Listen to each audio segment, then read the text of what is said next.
Hi, my name is Alyssa Alexandre, and I chose to do a microeconomic analysis on Tiffany and Company. So our presentation structure is in an ownership timeline, us starting with the pre-public era, going to the public era, talking about the acquisition and Tiffany and Company's transition into a private company. Tiffany and Company was founded on September 18th, 1837. It originally was started in New York City by Charles Louis Tiffany and his friend John B. Young. The first store opened at 259 Broadway, not as the fine jeweler we know today, rather as a small stationary fancy goods emporium. Over time, however, the brand's identity shifted. It became built on a legacy of extraordinary jewels, innovative design, and fine craftsmanship. A perfect example of this groundbreaking craftsmanship was introduced in 1886 when the company debuted the Tiffany setting, made famous by its association to modern-day engagement rings. It's a six-prong setting that actually lifted the diamond off of the ring. But perhaps Tiffany's most iconic asset is actually the color Tiffany blue. Today it's highly recognized with the little blue box. However, it first debuted in 1845 for the cover of their annual catalog, The Blue Book. Finally, let's look at Tiffany's market structure. Since luxury jewelry is a discretionary purchase, customer demand is highly elastic. In terms of market structure, Tiffany is an oligopoly. This is because the global market is only run by a few key players, which makes a very high barrier to entry. The firm also has some monopolistic traits, such as they don't compromise very much on price because they rely on their extreme differentiation, such as the iconic blue box and brand heritage, to justify a higher price. We're now moving on to some of the early challenges that Tiffany & Co. faced. What really defines this slide is Tiffany & Co.'s ability to adapt and pivot to changing world environment. Starting in the 1840s, massive political upheaval across Europe caused diamond prices to completely plummet. Rather than panic, founder Charles Louis Tiffany saw an opportunity. He bought up precious stones at bargain prices, which officially transitioned the company from a simple stationery shop into a premier jeweler. 2 decades later, during the American Civil War, management knew the demand for luxury goods would freeze. To survive, they completely shifted their manufacturing to making military equipment like swords, rifles, and ammunition. They repeated this exact survival tactic during World War I, converting their factories to produce medical equipment for the war effort. During the Great Depression in the late 1920s, early 30s, luxury sales naturally plummeted. To weather the economic storm, management had to make a tough call to close their London branch and relied heavily on capital reserves so they wouldn't fail to pay their shareholder dividends. During World War II and the Korean War, repeated global conflicts completely disrupted the luxury market. Tiffany proved incredibly flexible, handing over their entire factories to military to produce precision parts for anti-aircraft guns. However, after these wars, the company found itself in a rut with stagnant growth. To fix this, the board brought in a new visionary CEO. The CEO was Walter Hoving. He initiated a massive strategic overhaul by hiring a galaxy of stars. Paloma Picasso was one of these designers, revamping their iconic window displays and strategically introducing low price point items to attract a much larger clientele. Ending the pre-public era in 1978, the brand was on the verge of facing a severe identity crisis. This was known as the Avon era as it was sold to Avon products. Avon tried to compete with regular department stores by stocking low-margin items, which led to complaints about declining quality. Now, fortunately, in 1984, an investor group led by William R. Cheney bought the struggling brand and shifted it away from the Avon model and restored it back to its luxury focus. This led to the company going public in 1987 and marking the start of the new public era of ownership. Not long after the company went public in 1990 and 1991, the U.S. experienced a recession. To maintain revenue during this economic downturn, management pivoted to mass merchandising, advertising diamond rings as low as $850 to reach a wider audience. In the late 90s, they leaned even further into this accessible luxury idea with the affordable Return to Tiffany silver line. While financially successful, it actually ended up backfiring on the brand's image. Stores became so overcrowded with younger shoppers that salespeople had to hand out pagers. This alienated their wealthy core clientele, who felt that the brand was losing its prestigious exclusivity. Recognizing this severe brand dilution, CEO Mike Kowalski made a bold strategic correction in the early 2000s. He intentionally raised prices on the silver collections purely to reduce their sales volume. He then shifted marketing back to high-end pieces to successfully restore their exclusive luxury image. Finally, the 2008 financial crisis brought a new challenge. As unemployment spiked, customers drastically cut back on luxury spending. Because luxury demand is highly elastic, management had to tightly control inventory and payroll based on GDP output to weather the storm. Wrapping up the public era, we are going to take a look at the 2010s. In the early 2010s, the company faced severe margin deterioration. This was driven by soaring costs for precious metals and diamonds, combined with a post-2008 hangover where consumers simply had less disposable income. To combat this, management actually raised prices in 2013, which improved margins but unfortunately drove away some potential buyers.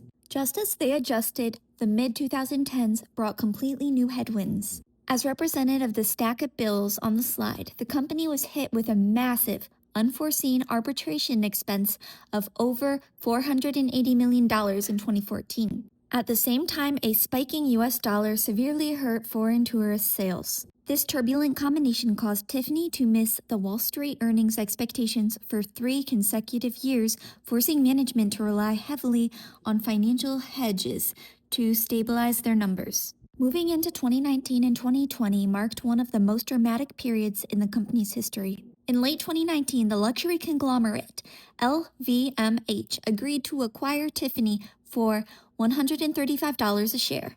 However, the COVID-19 pandemic quickly upended global retail, which caused Tiffany and Company to close 70% of their international stores. Using the pandemic as leverage, LVMH tried to back out of the deal, filing a countersuit against Tiffany for mismanaging the crisis and improperly paying out dividends. Tiffany's management fiercely defended their actions, pointing out that the store closures were legally required, arguing that they were necessary for safety.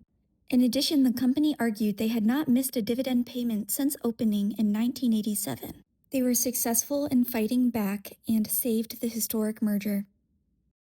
These graphs are a visual representation of Tiffany's entire 34-year public stock era, from 1987 to 2021. On the left is the yearly trading volume, which shows us how many shares were bought, and on the right are the closing stock prices over time. Looking at the right graph, the stock opened around $1.92. It enjoyed a period of steady, stable growth with relatively low volume through the 1990s. However, as we move into the 2000s, the stock begins to experience high market volatility. But if you look at both graphs together, a fascinating relationship emerges. Whenever the stock price takes a sharp fall, investor buying volume massively spikes. You can see this perfectly during the 2008 recession. As the price dropped, trading volume dramatically increased, eventually hitting a massive peak of 22.4 million daily shares. Investors clearly viewed these economic dips as a discount opportunity for a valuable asset.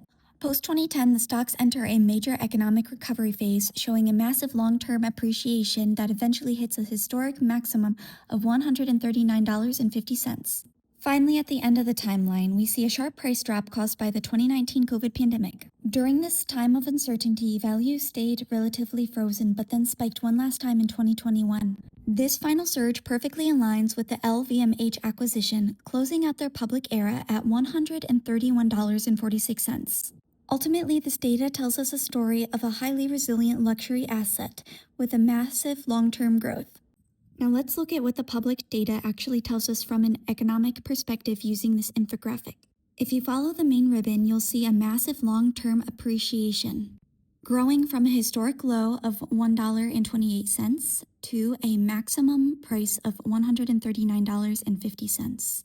Economically, this proves that their strategy of extreme product differentiation has successfully allowed them to command premier pricing over the long run. However, the journey was highly volatile, with a standard deviation of almost $36 relative to a $40 mean. The reason is because luxury goods have a highly elastic demand. They are discretionary purchases, meaning Tiffany's market value was incredibly sensitive to macroeconomic shocks like recession or inflation. However, it's important to note that they stayed resilient in the long run despite the economic shocks, and displayed long-term appreciation over time. If you look at the trading volume below, you will see that across the period from 1987 to 2021, the average daily trading volume was 1.36 million shares, and the historic peak occurred in 2019. It was October 8th, and the trading volume reached 22.4 million. I do want to preface that this was the historic high on a daily basis, whereas in the previous slide, it looked like 2021 might have been higher in terms of trading volume, but that was yearly average. LVMH officially ended the public era at a share price of $131.50, transitioning it from a volatile public stock to a protected private oligopoly. Now let's do a deep dive into the transition of ownership from public to private. Tiffany and Company opened on the New York Stock Exchange under the ticker TIFF and successfully raised $103.5 million.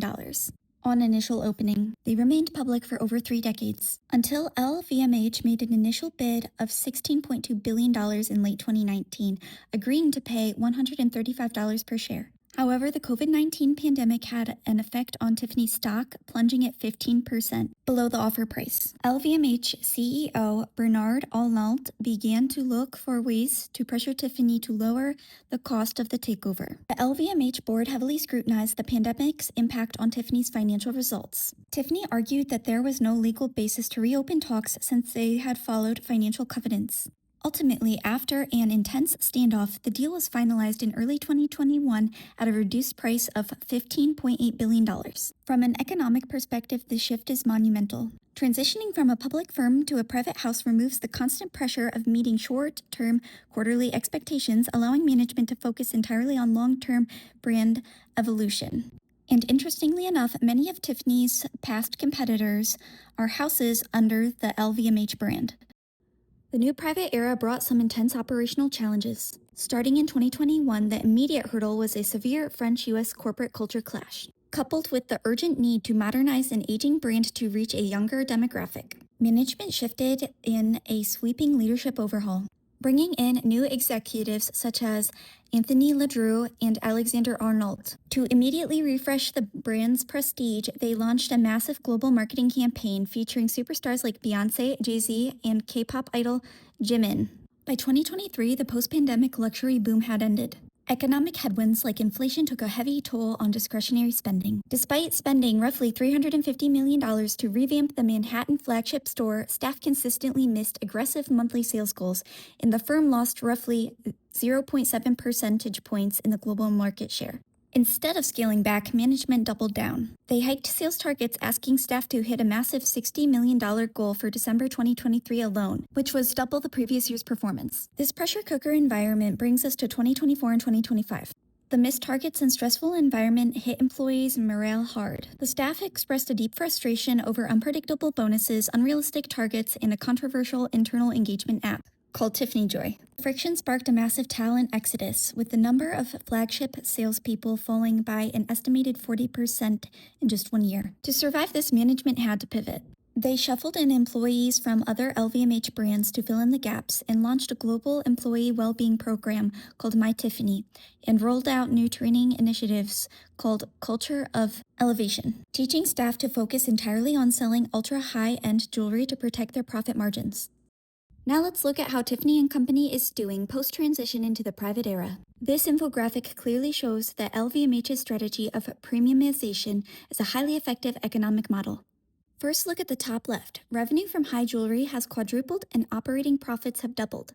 Economically, this means that by shifting their focus from ultra-high-end exclusive prices, Tiffany has successfully built a margin resilience to protect their profits from recent global inflation. A mass-market competitor like Signet Jewelers, which relies heavily on distribution scale, recently saw a 6% decline in revenue, while Tiffany's strategy of extreme brand differentiation earned them a double-digit operating margins and a massive 9% scale surge in late 2024. Looking ahead, Tiffany is perfectly positioned. They have developed a winning strategy by leveraging the commercial halo effect on their flagship stores and strictly targeting affluent households earning over $150,000 a year. And their market is projected to capture a 4% compounded annual growth rate through 2028. So what does the future trajectory of Tiffany & Company look like? A premiumization model that we just discussed set them up to be economically resilient. Management is positioning for a long-term expansion through 3 strategic pillars. First, portfolio elevation to build margin resilience. Next, digital personalization to target high-value clients. And lastly, a strict price discipline. It's also important to note, despite a market growth rate of 4%, Tiffany and Company is only expected to have a short-term growth rate of 1 to 2% for the brand. On the right, you'll notice some future external factors to watch out for. On the upside, there is going to be a new release of a Breakfast at Tiffany's movie. The release of this movie could increase brand awareness, which might actually end up increasing sales. On the downside, the Iran and US conflict could actually cause a drop in luxury spending, especially now because it has escalated to war. Now that you have a solid background on Tiffany, let's explore what has led to its longevity. There are 5 key pillars for success. First is the powerful brand equity. Tying back to what we discussed earlier, the Tiffany brand is the firm's single strongest financial asset. From the introduction to the Blue Book catalog, to the trademarked 1837 blue, in the iconic box that remains a universal symbol of Tiffany.